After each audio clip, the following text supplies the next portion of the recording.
Once a symbol of innovation, boldness, and genius, Kanye West wasn't just changing music, he was reshaping culture. The producer-turned-rapper who fought against all odds to prove he belonged behind the microphone transformed into a fashion mogul and billionaire businessman. But behind the Grammys, fashion deals and headlines stood a man on the edge of unraveling. A man who would publicly declare, "I love Hitler," lose billion-dollar partnerships, and become a social pariah in less than 48 hours. How did one of the most influential artists of our generation fall so far from grace? And what does his downfall reveal about the intersection of genius, trauma, and untreated mental illness? The death that shattered him, losing Donda. To understand Kanye West, you must first understand Donda West. She wasn't just his mother, she was his mentor, manager, and emotional anchor. As an English professor and department chair at Chicago State University, Donda devoted herself to nurturing her son's gifts when most parents would have pushed for more stability. Unlike many parents who might have encouraged their child toward a more stable career, Donda supported Kanye's music dreams, even when he dropped out of college to pursue them. When Kanye released his 2005 hit Hey Mama, the world glimpsed the profound bond between mother and son. But that bond would soon be shattered forever. On November 10th, 2007, everything changed. Donda West died at age 58 from complications following cosmetic surgery. For Kanye, this wasn't just the loss of a parent, it was the loss of his foundation, his greatest champion, and the one person who could ground him when his ambitions raced toward excess. In the years following her death, the cracks began to show. Her absence left a void that neither fame nor accolades could fill. Without her guidance, the destructive cycles that would eventually consume his career began to accelerate. "I don't think people realize how Donda's death affected him," a close industry source revealed.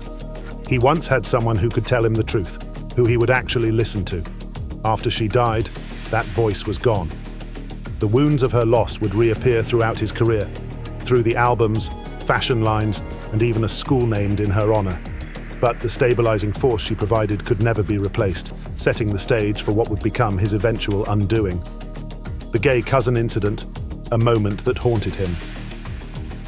Long before the public meltdowns, Kanye carried internal wounds that shaped his worldview. In 2024, he shocked the world by revealing a traumatic childhood experience involving a male cousin. In a song appropriately titled Cousins, and in several disturbing social media posts, Kanye claimed that as a young boy, he and his cousin engaged in sexual acts after discovering pornographic magazines. This experience, according to West, continued until he was 14 years old. Psychology experts note that unresolved childhood trauma often manifests in adulthood as boundary issues, hypersexuality, or severe sexual repression, all traits that would later become apparent in West's public persona and creative work. These childhood experiences added layers of complexity to his already complicated relationship with masculinity, sexuality, and trust. Years later, he would accuse a different cousin of betrayal in a business context, further complicating his family relationships and deepening his sense of isolation. This pattern of family breach of trust would later manifest in his public persona, a man constantly seeking validation while simultaneously pushing people away, afraid of being hurt or betrayed again. The emotional wounds from his youth continued to fester, creating a perfect storm when combined with fame, wealth, and ultimately, mental health struggles. But the most devastating blow to Kanye's support system was yet to come. Fame, jealousy, and Kim Kardashian. In Kim Kardashian, Kanye found a partner who understood fame on his level. The woman who built an empire from a reality TV show seemed perfect for the man who turned controversy into currency. Their relationship began as a friendship before blossoming into romance in 2012. After a lavish proposal at San Francisco's AT&T Park, where Kanye rented the entire stadium, they married in an extravagant ceremony in Florence, Italy, in 2014. Initially, Kimye seemed unbreakable. They were fashion's most photographed couple, parents to 4 children, and each other's most vocal supporters. But cracks had already begun to form behind the flawless Instagram filters. The first signs of trouble emerged in 2016 when Kanye expressed support for Donald Trump, a position at odds with Kim's public endorsement of Hillary Clinton. When Kanye wore a MAGA hat and claimed slavery was a choice, Kim was forced to navigate the public backlash while privately dealing with her husband's increasingly erratic behavior. In November 2016, Kanye was hospitalized following a series of bizarre rants during concerts. The official diagnosis was exhaustion and sleep deprivation, but industry insiders knew it was far more serious. Kim stood by him during this period, but the strain on their relationship was evident. Things deteriorated further in 2020 when Kanye launched an ill-advised presidential campaign. During a rambling rally in South Carolina, he tearfully revealed private family matters about considering abortion when Kim was pregnant with their first child. An unforgivable breach of trust for the media-savvy Kardashian.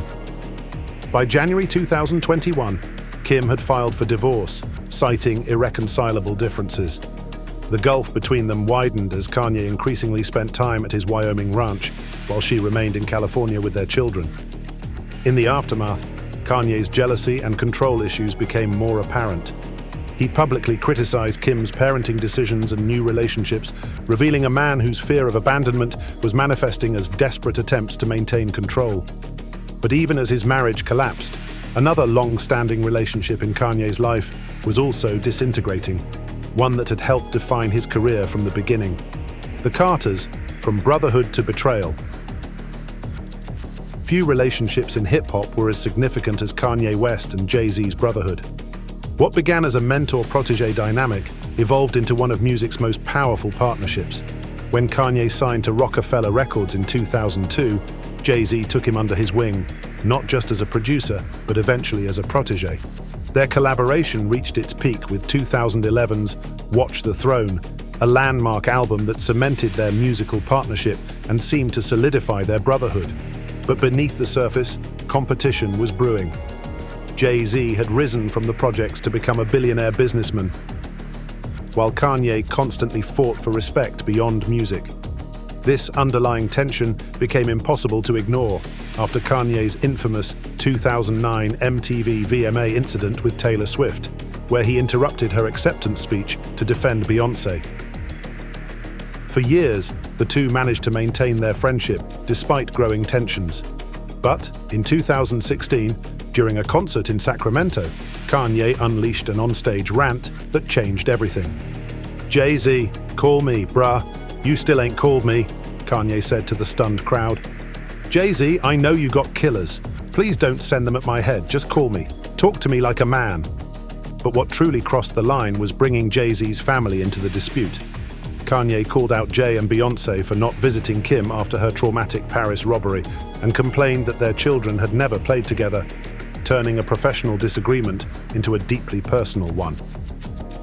Jay-Z later admitted in interviews that while he could handle Kanye criticizing him, bringing his wife and children into it was unforgivable.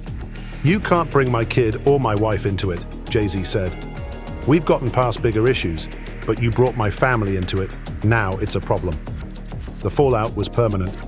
The man who once called Jay-Z his big brother had lost one of his most important relationships in music, further isolating himself from those who could have helped him navigate his deteriorating mental health. As the bridges to his support system continued to burn, Kanye's behavior grew increasingly erratic, setting the stage for his most public struggles. Unfiltered and unhinged, outbursts, rants, and mental decline. Long before his recent controversies, Kanye showed signs of impulsivity and boundary issues. His interruption of Taylor Swift at the 2009 VMAs became an infamous moment in pop culture, one he would later attribute to alcohol consumption and grief over his mother's death. But as his behavior grew more erratic, speculation about his mental health intensified. In 2018, Kanye revealed his bipolar disorder diagnosis on his album cover, calling it his superpower. While this disclosure helped contextualize his behavior, it didn't excuse the hurt caused by his increasingly provocative public statements. His 2020 presidential run exemplified this troubling pattern. The campaign announcement came via Twitter on July 4th, followed by a rambling campaign rally in South Carolina where he wore a bulletproof vest and broke down crying about personal family matters. Despite missing filing deadlines in most states, Kanye continued his campaign, ultimately receiving just over 60,000 votes across the 12 states where he appeared on the ballot.